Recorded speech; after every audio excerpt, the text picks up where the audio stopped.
السلام علیکم ورحمۃ اللہ وبرکاتہ۔ الحمدللہ رب العالمین والصلاة والسلام علی سید الانبیاء والمرسلین، اما بعد، بخاری شریف کی دوسری حدیث، اس کی سند کے تعلق سے کچھ باتیں ہم نے گزشتہ اتوار پیش کی تھی، اور میں نے بتایا تھا حدیث میں دو چیزیں ہوتی ہیں، ایک سند اور ایک متن۔ جو لوگ اللہ کے رسول صلی اللہ علیہ وسلم کی حدیث کو ایک دوسرے کی جانب منتقل کرتے ہیں انہیں راوی کہا جاتا ہے، اور ان کے جو نام سند میں آتے ہیں، یعنی کہ جو نام آتے ہیں، انہیں سند کہا جاتا ہے۔ پھر اللہ کے رسول صلی اللہ علیہ وسلم کا جو کلام ہے ہم اسے متن کہتے ہیں، اسی کو حدیث رسول بھی کہا جاتا ہے۔ اور حدیث کی جو تعریف ہے وہ یہ کہ اللہ کے رسول صلی اللہ علیہ وسلم کے قول، فعل اور آپ کی تقریر، ان سب کو حدیث کہا جاتا ہے۔ یعنی اللہ کے رسول صلی اللہ علیہ وسلم نے جو فرمایا وہ قولی حدیث، آپ نے جو کیا، کہا نہیں لیکن جو کیا، اسے فعلی حدیث کہتے ہیں۔ اور کبھی یہ ہوتا ہے جب سرکار نے کہا اور نہ ہی سرکار نے وہ کیا، لیکن سرکار کے سامنے وہ کام کیا گیا، سرکار نے منع بھی نہیں فرمایا، تو اسے کہتے ہیں تقریر۔ یہ ہے تقریر رسول۔ ہماری جو بخاری شریف کی دوسری حدیث، ام المومنین حضرت عائشہ صدیقہ رضی اللہ تعالیٰ عنہ فرماتی ہیں، ان الحارث ابن ہشام رضی اللہ تعالیٰ عنہ سأل رسول اللہ صلی اللہ علیہ وسلم، حضرت عائشہ کہتی ہیں کہ حارث ابن ہشام نے اللہ کے رسول صلی اللہ علیہ وسلم سے سوال کیا۔ یہ حارث ابن ہشام کون ہے؟ ابو جہل کا بھائی، ابو جہل کے بھائی حارث ابن ہشام صحابی رسول ہیں۔ ابو جہل کا نام عمرو ابن ہشام اور یہ ہے حارث ابن ہشام، خالد ابن ولید کے چچا کے لڑکے اور ابو جہل کے سگے بھائی۔ جنگ بدر میں، جنگ احد میں کافروں کی جانب سے لڑنے کے لیے آئے تھے، جنگ کے لیے آئے۔ فتح مکہ کے موقع پر اسلام قبول کیا، جب مکہ فتح ہوا تو اسلام قبول کیا، مسلمان ہوئے، صحابی رسول بنے، اور پھر آپ کا اسلام بڑا اچھا ہوا، اور جس کے بارے میں کتابوں میں لکھا جاتا ہے کہ وہ بعد میں مسلمان ہوئے اور ان کا اسلام وَحَسُنَ إِسْلَامُهُ، اور ان کا اسلام بڑا اچھا ہوا۔ اس کا مطلب یہ ہوتا ہے کہ اس کے بعد ان کی اسلامی جو زندگی تھی اس میں وہ بڑے عابد، زاہد، بڑے متقی و پرہیزگار، اللہ کی راہ میں جہاد کرنے والے، اس کے بعد وہ ہمیشہ جہاد میں رہے سرکار کے ساتھ بھی، یہاں تک کہ جنگ حنین کے بعد سرکار نے حضرت حارث ابن ہشام کو مال غنیمت میں سے 100 اونٹ عطا فرمائے تھے، 100 اونٹ عطا فرمائے۔ تو یہ حارث ابن ہشام بعد میں جنگ یرموک میں آپ کی شہادت ہوئی، جنگ یرموک میں رومیوں کے خلاف جنگ کرتے ہوئے آپ کی شہادت ہوئی۔ تو یہ حارث ابن ہشام نے اللہ کے رسول سے سوال کیا، اور سوال کیا ہے؟ عرض کرتے فقال یا رسول اللہ کیف یأتیک الوحی، یا رسول اللہ آپ کے پاس وحی کیسے آتی ہے؟ آپ کے پاس وحی کیسے آتی ہے؟ سوال یہ کہ وحی آتی کیسے ہیں، لیکن پوچھنے کا مطلب اور مقصد اور جواب سے یہ ظاہر ہوتا ہے کہ پوچھنا چاہتے تھے کہ وحی آنے کے حالات کیا ہیں، کس انداز میں، کس طریقے سے آتی ہے، وحی لانے والے یعنی کہ وحی کے آنے کا ذریعہ کیا ہے اور اس کا طریقہ کیا ہے۔ تو سرکار نے حامل وحی کے تعلق سے بھی اور وحی کا جو انداز اور اسلوب تھا، دو طریقے سرکار نے ارشاد فرمائے اس حدیث مبارکہ میں۔ اب پہلے تو ہم یہ جان لیں کہ وحی کہتے کسے ہیں۔ وحی کا معنی ڈکشنری اور لغت کے اعتبار سے دیکھا جائے تو وحی کا معنی ہے پوشیدہ بات، چپکے سے کوئی بات کرنا، چھپ کر، یعنی پوشیدہ طور پر سرگوشی کرنا، جسے ہم کانا پھوسی کہتے ہیں، کان میں بات کرتے ہیں۔ اللہ کے رسول نے کان میں بات کرنے سے منع فرمایا۔ ہاں، دو لوگ اکیلے اکیلے ہوں، دھیرے دھیرے بات کر رہے ہوں تو کوئی مسئلہ نہیں، لیکن مجلس میں دوسرے بھی بیٹھے ہوں تو پھر دو لوگوں کو کان میں، یعنی تیسرا بھی موجود ہو تو دو کو آپس میں کانا پھوسی نہیں کرنی چاہیے، منع فرمایا۔ کیوں؟ بھائی آپ یعنی 3 لوگ بیٹھے ہیں اور 2 لوگ کانا پھوسی کر رہے ہیں تو تیسرے کو کیا لگے گا؟ میری بات کر رہے ہوں گے.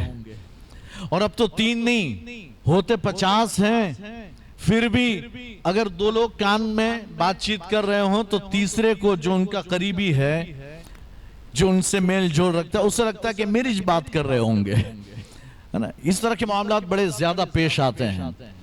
اچھا کبھی کبھی ایسا بھی ہوتا ہے تقریر میں بندہ بولتا کچھ اور لوگ سمجھتے کچھ اور ہیں. یعنی ہم نے تقریر میں بندے نے شریعت کا کوئی مسئلہ بیان کیا اور یعنی وہ نارمل بات تھی کہ بھئی معاشرے میں وہ خرابی پائی جاتی ہے، تو اب بندے نے بیان کیا، لیکن اس کے قریب کا ایک آدمی موجود ہے، وہ سمجھتا ہے کہ ہاں مولانا میری جانب اشارہ کر رہے ہیں، میری بارے میں بول رہے ہیں.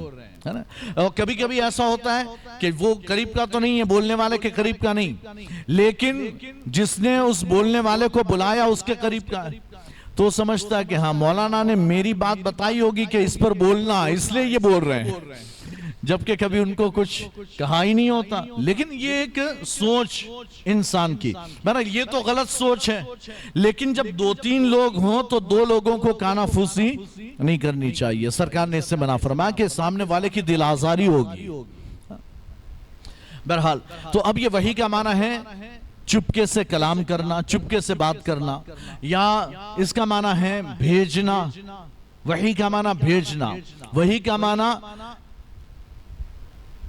پیغام بھیجنا، پیغام یہ معنی بھی ہے. تو مختلف یعنی کہ رسالہ بھی ہے، الرسال بھی ہے، اور کلام خفی بھی ہے، پوشیدہ کلام. اللہ تبارک و تعالیٰ نے قرآن پاک میں وحی کے الفاظ جو استعمال کیے مختلف معنی میں. اللہ تبارک و تعالیٰ نے شہد کی مکھی کے بارے میں بھی فرمایا کہ اللہ نے شہد کی مکھی کو وحی فرمائی. تو وہاں وحی کا معنی ہے کہ شہد کی مکھی کے دل میں ڈال دیا، اللہ نے شہد کی مکھی کے دل میں ڈال دیا، یہ معنی ہے. اور اللہ نے کافروں کے بارے میں بھی یہ بات ارشاد فرمائی، وحی کا لفظ استعمال فرمایا کہ جب انہوں نے آپس میں کانا پھوسی کی تو اللہ نے فرمایا ایک نے دوسرے کو وحی کی. حالانکہ وہ وحی وہ نہیں، لیکن وہاں معنی یہ ہے کہ کانا پھوسی کی، کان میں کہا. وہ لوگ سرکار کی بات سن کر پھر کانا پھوسی کرتے، چیمی گوئیاں کرتے، ایک دوسرے سے باتیں کرتے. تو اللہ نے کلام پاک میں، قرآن پاک میں وحی کا معنی دشمنوں کے لیے بھی استعمال فرمایا. لیکن شریعت میں جو معنی، اچھا ایک وحی کا معنی دل میں ڈال دینا، دل میں ڈال دینا یہ بھی ہے، کانا پھوسی کرنا یہ بھی وحی کا معنی. اور اللہ اپنا پیغام اپنے محبوب بندوں کی طرف، نبیوں کی طرف بھیجے، اسے بھی وحی کہتے ہیں. اگر وہ نبی ہو تو وحی الہی، ہم اسے کلام الہی کہتے ہیں، وحی الہی. اور اگر وہ اولیاء کی طرف ہو تو اسے الہام کہا جاتا ہے. اگر وہ شیطان وغیرہ کی طرف ہو، ہے نا، شیطان کی طرف ایسی کوئی بات ڈال دی گئی اس کی طرف، تو پھر نہ اسے الہام کہتے ہیں نہ اسے وحی الہی کہتے ہیں، ہے نا. یہ اس کے دل میں بات ڈالنا، القاء فی القلب کہا جاتا ہے، دل میں بات ڈال دینا. بہرحال اصطلاح شرع میں وحی الہی کہتے ہیں اللہ فرشتوں کے ذریعے یا بغیر فرشتوں کے واسطے اپنے نبی کی طرف کوئی پیغام بھیجے، اسے وحی کہا جاتا ہے. یہ ہے اصطلاح شرع. تو جب بھی وحی کا لفظ ہوگا تو ہم سمجھ جائیں گے کہ یہ اللہ نے فرشتے کے ذریعے سے ہو چاہے بغیر فرشتے کے ذریعے اپنے محبوب نیک بندوں یعنی انبیاء اور رسولوں کی جانب اپنا پیغام بھیجا، یہ ہے وحی. تو حضرت حارث ابن ہشام کے پوچھنے کا مقصد یہ تھا کہ آپ کے پاس جو وحی آتی ہے اس کا طریقہ کیا؟ تو سرکار ارشاد فرماتے، اب یہ سرکار کا جواب دیکھیں، فقال رسول اللہ صلی اللہ علیہ وسلم، تو سرکار نے ارشاد فرمایا احیانا یأتینی، کبھی کبھی، احیانا مانا کبھی کبھی، ہمیشہ نہیں، کبھی کبھی. سرکار نے 2 طریقے بیان فرمایا، اس میں پہلا طریقہ یہ فرماتے احیانا یأتینی مثل صلصلۃ الجرس، کبھی کبھی یہ وحی جو ہے میرے پاس آتی ہے گھنٹی بجنے کے آواز کی طرح. احیانا یأتینی مثل صلصلۃ الجرس، جرس کہتے ہیں گھنٹی کو. اب چاہے وہ گھنٹی یعنی کہ جو ایک بیل لگایا جاتا ہے نا اسکولوں میں، ایک لوہے کا راؤنڈ یا چوکور لٹکا دیا جاتا ہے اور پھر اس پر لوہے کے ڈنڈے سے اس پر مارا جاتا ہے تو آواز آتی ٹن ٹن ٹن ٹن ٹن ٹن ٹن. یہ جو ٹن ٹن ٹن ٹن ٹن مسلسل آواز ہے، اسے کہتے ہیں، یعنی اس جرس کو کہتے ہیں گھنٹی. چاہے وہ گھنٹی ہو جس میں بیچ میں ایک یعنی کہ وہ تانبے کا لٹکا ہوا ہوتا ہے نا، اور وہ پھر ٹنگ ٹنگ ٹنگ بجتا ہے، اسے بھی کہتے ہیں جرس۔ اور یہ جو گھنٹی بجائی جاتی ہے یعنی گھنٹا بجایا جاتا ہے کس میں؟ اسکولوں میں، اسے بھی جرس کہتے ہیں۔ جو بیل کے گلے میں، اونٹوں کے گلے میں جو لٹکائی جاتی ہے، پھر جب بیل چلتے ہیں تو ٹنگ ٹنگ ٹنگ ٹنگ ٹنگ ٹنگ ٹنگ آواز آ رہی ہوتی ہے، اسے بھی جرس کہتے ہیں۔ لیکن یہ سلسلۃ الجرس مسلسل آواز کو کہتے ہیں، ایسی آواز جو مسلسل ہو۔ تو اگر صرف ٹنگ کر دیا گیا اسے ہم جرس تو کہیں گے، جرس تو کہیں گے، لیکن سلسلۃ الجرس نہیں کہیں گے۔ سلسلۃ الجرس وہ کہ جس میں مسلسل آواز، ٹن ٹن کی آواز مسلسل آئے۔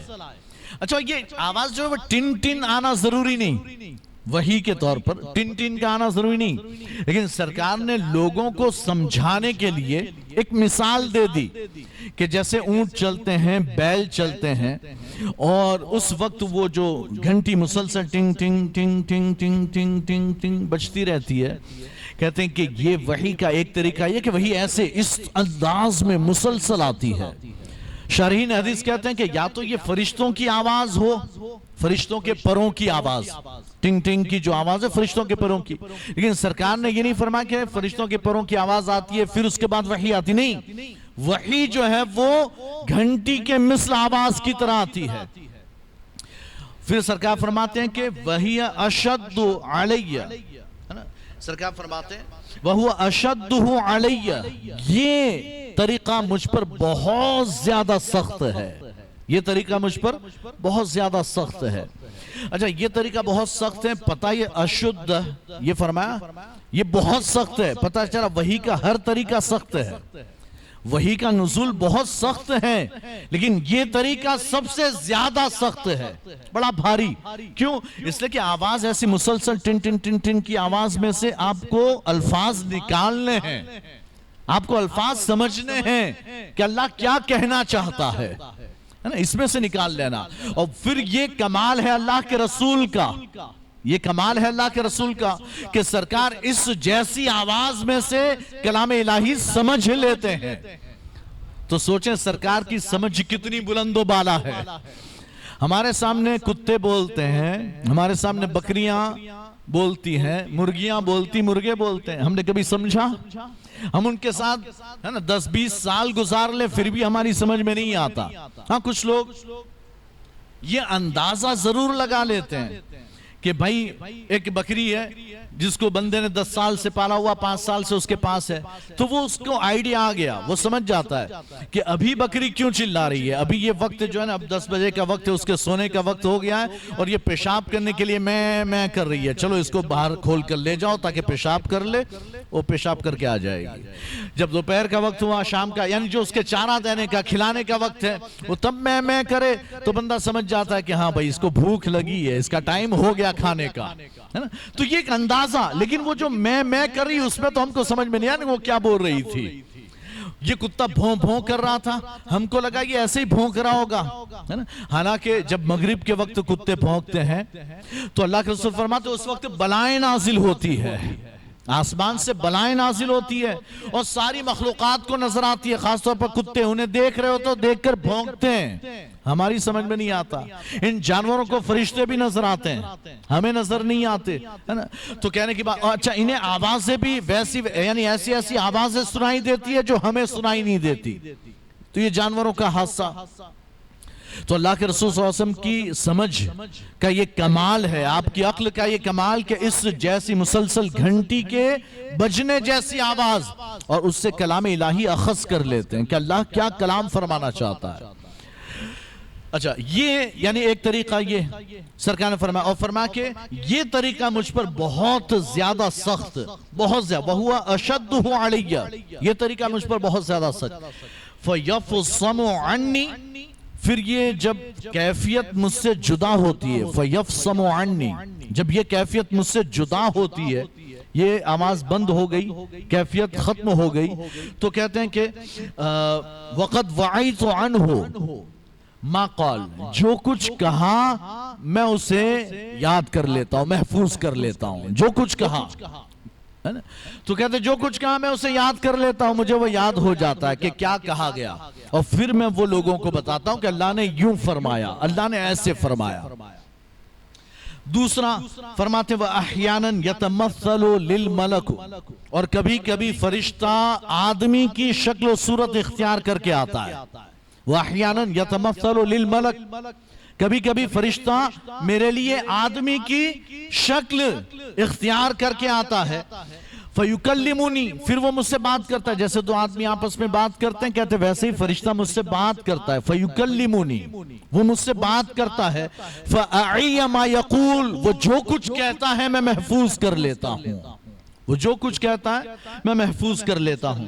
حضرت عائشہ فرماتی ہے، قالت عائشہ رضی اللہ تعالیٰ عنہ وَلَقَدْ رَأَيْتُهُ، حضرت عائشہ فرماتی میں نے سرکار کو دیکھا، وحی کے نزول کے وقت کی کیفیت۔ حضرت عائشہ فرماتی وَقَدْ رَأَيْتُهُ، میں نے سرکار کو دیکھا، يَنزِلُ عَلَيْهِ الْوَحْيُ، کہ آپ پر وحی نازل ہوتی، اور کس زمانے میں نازل ہوتی؟ کہتے ہیں کہ فِي الْيَوْمِ الشَّدِيدِ الْبَرْدِ، سخت ٹھنڈی کے دنوں میں نازل ہوتی، اتنی سخت ٹھنڈی کہ جب لوگ 10 کمبل اوڑھ کر بیٹھے ہوں۔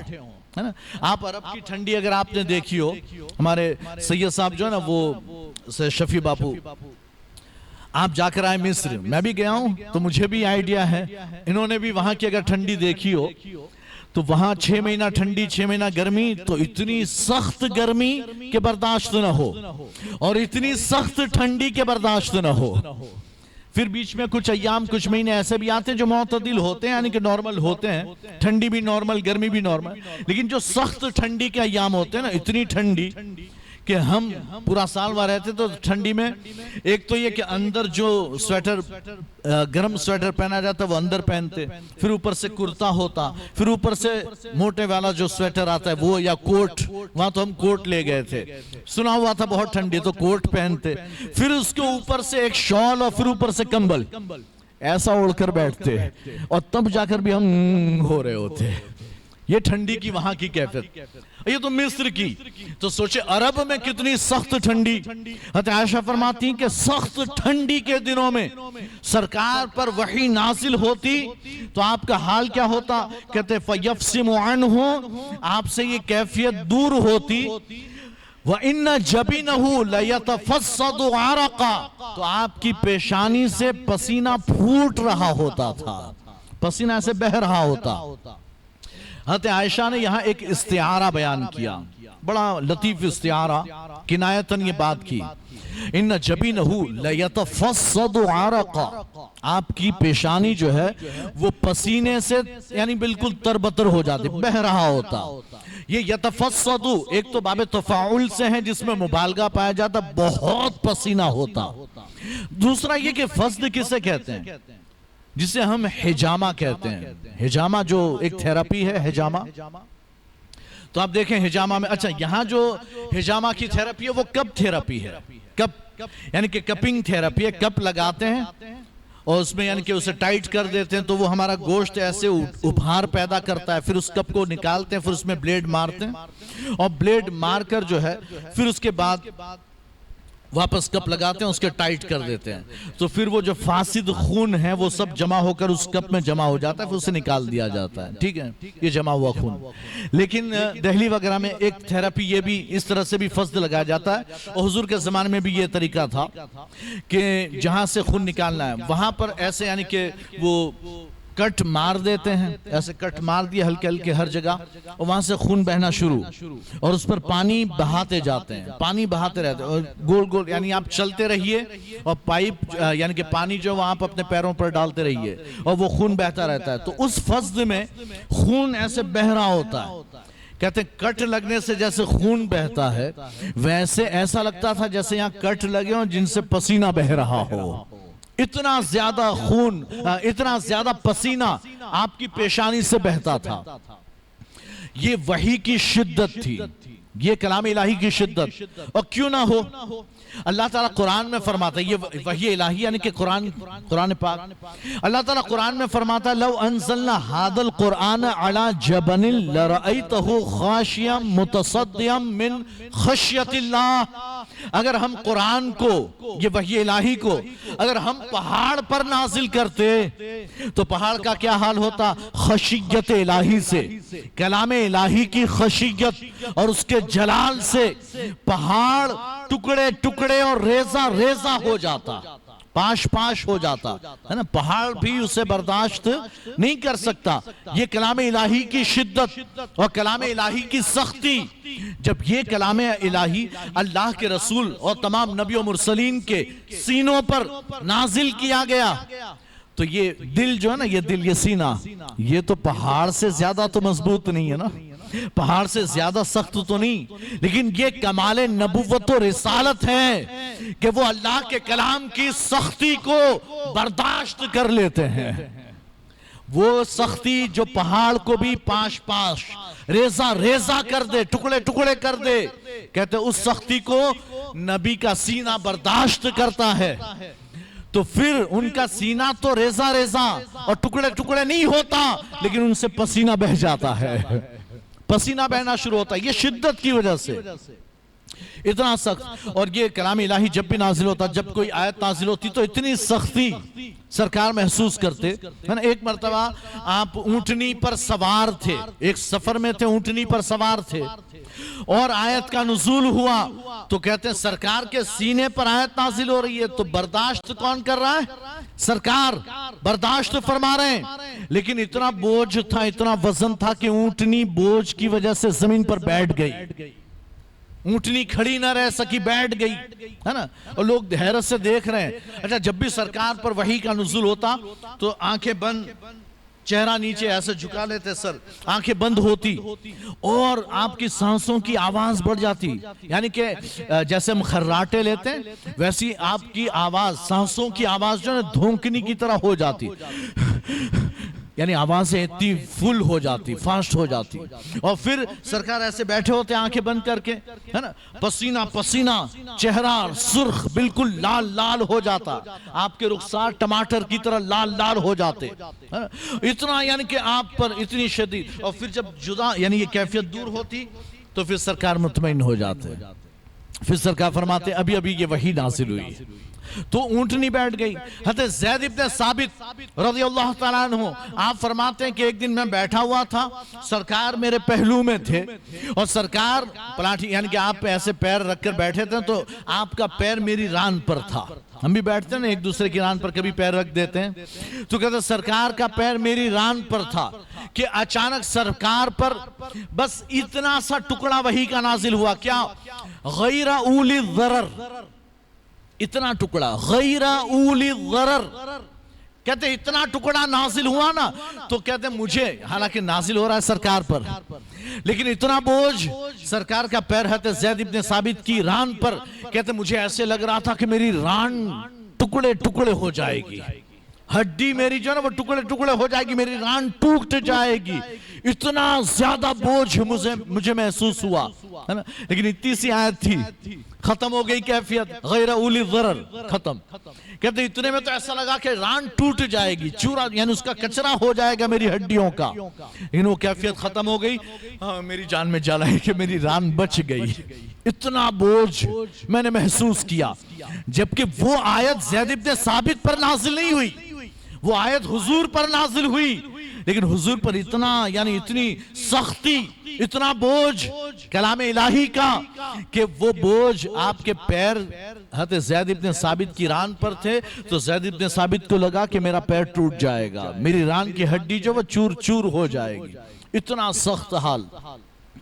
تو یہ برداشت کس نے کیا؟ حضور نے، اس کلام الہی کی شدت کو حضور نے برداشت کیا، اور جب حضور نے اپنے سینے میں برداشت کیا تو حضور کے قلب اطہر کا یہ صدقہ کہ مسلمان کا بچہ بچہ پورے قرآن کو اپنے سینے میں محفوظ کر لیتا ہے، یہ قلب اطہر کا صدقہ ہے۔ اگر آپ برداشت نہ کر سکتے تو مسلمان کے بچے کیسے برداشت کرتے؟ سرکار نے وہ کلام برداشت کیا، اور اسی لئے آپ دیکھیں گے اگلی امت پوری ہسٹری اٹھا کر دیکھ لیں، حضرت آدم سے لے کر حضرت عیسیٰ تک ایک بھی عام آدمی آپ کو ایسا نہیں ملے گا جو کلام الہی کا حافظ ہو۔ نبی تو ملیں گے، اللہ کی کتابوں کے حافظ نبی تو ملیں گے، لیکن ایک بھی عام آدمی نہیں ملے گا کہ جس نے پوری کتاب حفظ کی ہو، آسمانی کتاب کا وہ حافظ ہو، ایسا کوئی نہیں۔ ہاں ایک نبی چلے جاتے جن کی کتاب حضرت موسیٰ چلے گئے مثال کے طور پر، اور ان کی کتاب ختم یا ہونے آئی، بدل گئی یا مٹ گئی، ختم ہو گئی، تو پھر کوئی دوسرا نبی آتا جو توریت کا حافظ ہوتا، اور پھر وہ اپنی قوم کو پوری توریت پڑھ کر سناتا، پوری توریت کہ بھئی توریت میں یہ تھا، چلو لکھ لو، تمہارے پاس نہیں ہے میں لکھواتا ہوں، لکھو، توریت ایسی تھی، توریت میں یہ تھا۔ تو وہ حافظ ہوتے، نبی حافظ ہوتے، لیکن ان حضرت آدم سے لے کر حضرت عیسیٰ تک ایک عام بندہ ایسا نہیں ملے گا کہ جسے پوری کتاب یاد ہو۔ اور جیسے ہی حضور آئے تو حضور کا صدقہ کہ پورا قرآن ہمارے بچوں کو یاد ہوتا ہے، پورا قرآن یاد ہوتا ہے۔ اور پھر اگر پورا قرآن بھی یاد نہ ہو تو اکثر لوگوں کو اکثر صورتیں یاد ہوتی ہے، 30ویں پارے کی کئی صورتیں یاد ہوتی ہے۔ آپ یہود و نصارہ سے پوچھو، ان کی ایک آدھ صورت بھی ان کو یاد نہیں، ایک آدھ صورت بھی یاد نہیں، حالانکہ وہ تو اب بدل گئی کتاب، لیکن جب حقیقی تھی تب بھی یاد نہیں اور اب بھی یاد نہیں۔ بہرحال تو یہ اللہ کے رسول صلی اللہ علیہ وسلم کے قلب اطہر کا صدقہ کہ ہمارے بچے بھی قرآن کے حافظ ہوتے ہیں۔ اب آخری کچھ باتیں وحی کے تعلق سے بتا دوں کہ وحی کی قسمیں 3 ہیں، 3 طرح، یعنی 3 قسموں کی وحی کی ایک قسم تو یہ ہے کہ اللہ تبارک و تعالی بغیر حجاب کے کلام کرے، ڈائریکٹ کلام کرے، بغیر واسطے کے، بیچ میں کوئی نہ ہو، ڈائریکٹ کلام کرے، جیسے حضرت موسیٰ سے کلام کیا کوہ طور پر، اس لیے تو وہ کلیم اللہ کہلائے، حضرت موسیٰ سے ڈائریکٹ کلام کیا، اور جیسے یعنی یہ قرآن سے ثابت، اور اللہ کے رسول سے معراج میں اللہ نے ڈائریکٹ کلام کیا، یہ احادیث سے ثابت، بخاری مسلم کے حدیثوں سے ثابت کہ اللہ نے اپنے محبوب سے کلام کیا، اور وہ رازدارانہ باتیں تھی جو کسی کو نہیں پتا، کسی کو نہیں پتا، وہ راز کی باتیں تھی اللہ اور اس کے رسول کے درمیان جو باتیں ہوئی معراج میں، تو وہ بلا واسطہ ڈائریکٹ کلام تھا۔ تو ایک قسم یہ ہے وحی کی۔ دوسری قسم وحی کی یہ ہے کہ اللہ فرشتے کے ذریعے سے نبیوں تک پیغام پہنچائے، تو حضرت جبریل امین اس کے امین تھے، وحی کے امین جو ہے وہ حضرت جبریل امین وحی لے کر تمام نبیوں کے پاس آئے، تمام پیغمبروں کے پاس وحی لے کر، اللہ کا پیغام لے کر حضرت جبریل آتے، جو کتاب ہوتی وہ لے کر۔ اور تیسری صورت یہ ہے کہ اللہ دل میں ڈال دے، کسی کے دل میں ڈال دے، اور یہ دل میں ڈالنا صرف نبیوں کے ساتھ خاص نہیں، انبیاء کے دل میں بھی اللہ ڈالتا ہے، ولیوں کے دل میں بھی ڈالتا ہے، دیگر مخلوقات کے دل میں بھی ڈالتا ہے ان کے دلوں میں بھی، جیسا کہ اللہ نے قرآن میں فرمایا شہد کی مکھی کے دل میں ڈالا ہے نا۔ بہرحال تو یہ 3 قسمیں ہیں، اس کی جو آنے کی صورتیں ہیں کیسے آتی ہے وہ 7 طرح سے آتی ہے۔ ایک تو یہی یعنی قسموں میں سے ایک صورت بنا لیں کہ اللہ بغیر واسطے کے کلام کرے، بغیر واسطے کے کلام کرے، جیسے کہ حضرت موسیٰ اور حضور سے کیا۔ دوسری صورت وحی کی یہ کہ اللہ تبارک و تعالیٰ حضرت جبرائیل کو بھیجے اپنا پیغام لے کر، یہ دوسری صورت۔ تیسری صورت جبرائیل نہ ہو، حضرت اسرافیل کو بھیجا جائے پیغام لے کر۔ حالانکہ علماء فرماتے ہیں کہ جو کتابیں ہیں آسمانی کتابیں یا صحیفے وہ جبرائیل امین کے سوا کوئی نہیں لایا، لیکن دوسری ساری باتیں جو کتاب اللہ سے ہٹ کر ہو وہ پیغام لے کر آتے ہیں۔ مثال کے طور پر آپ نے سنا ہوگا محرم کے جلسوں میں کہ اللہ کے رسول صلی اللہ علیہ وسلم کے پاس حضرت میکائیل حاضر ہوئے یا بارش کا فرشتہ آیا، آ کر انہوں نے عرض کیا یا رسول اللہ آپ حسین سے بڑی محبت کرتے ہیں؟ سرکار نے کہا ہاں بڑی محبت۔ یا رسول اللہ یہ آپ کا بیٹا ابراہیم اور آپ کے بیٹے حسین، اللہ دونوں کو ایک ساتھ آپ کے پاس جمع نہیں رکھے گا، دونوں میں سے کوئی ایک کو لے لے گا، آپ پسند فرمائے۔ تو سرکار نے فرمایا کہ ابراہیم کو لے لو، حسین کو رہنے دو، حسین کو رہنے دو، ٹھیک ہے۔ تو جب حسین سے محبت کریں تو پھر بارش کا فرشتہ حاضر ہو کر عرض کرتا ہے یا رسول اللہ آپ کو اپنے بیٹے حسین سے بڑی محبت ہے کیا؟ بہت محبت ہے۔ یا رسول اللہ آپ کی امت انہیں شہید کر دے گی۔ آیا نا پیغام، آیا نا، یہ ہے پیغام۔ لیکن یہ دوسرے فرشتے، یہ قرآن نہیں ہے، یہ وحی الہی جو ہے یہ قرآن نہیں، یہ صرف پیغام۔ تو دوسرے فرشتوں سے بھی آتا ہے پیغام، یہ یعنی کہ ایک صورت بنتی ہے۔ تیسری صورت، چوتھی صورت یہ کہ اللہ تبارک و تعالی سچے خواب انبیاء کرام کو عطا فرماتا ہے، رؤیائے صادقہ، سچے خواب۔ ہم بھی خواب دیکھتے ہیں، نبی اور رسول بھی خواب دیکھتے ہیں، لیکن ہمارے خواب سچے بھی ہو سکتے ہیں، جھوٹے بھی ہو سکتے ہیں۔ ہمارے خواب، اگر اولیاء بھی خواب دیکھیں تب بھی انہیں خواب پر عمل کرنے کا حکم نہیں، ان کے لیے حکم نہیں ہے کہ وہ خواب دیکھیں۔ مثال کو خواب دیکھا اور خواب میں کہا گیا کہ اپنے بیٹے کو قتل کر دے، ذبح کر دے، تو وہ ولی صبح اٹھے اور اپنے بیٹے کو ذبح کر دے، یہ اجازت شریعت میں نہیں، شریعت میں نہیں۔ ہو سکتا ہے شیطان کا وسوسہ ہو، لیکن نبی اور رسول جو خواب دیکھتے ہیں وہ وحی الہی ہوتا ہے۔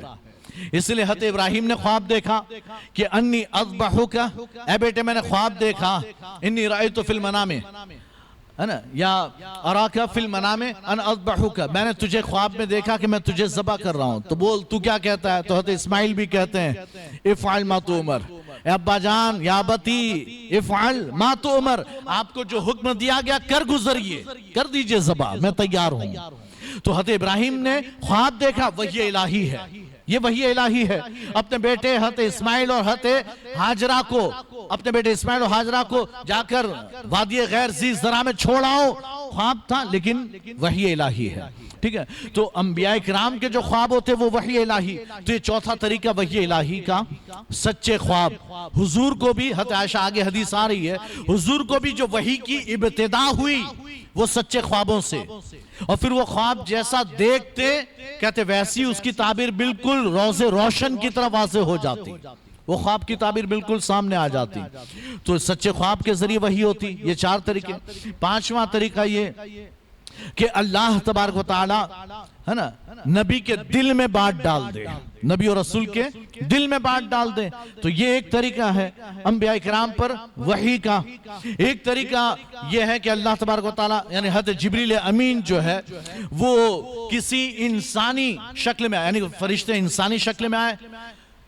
ایک تو وہ کہ اصلی صورت میں آئے، اور یہ صورت یہ ہے کہ انسانی شکل میں آئے۔ حضرت جبریل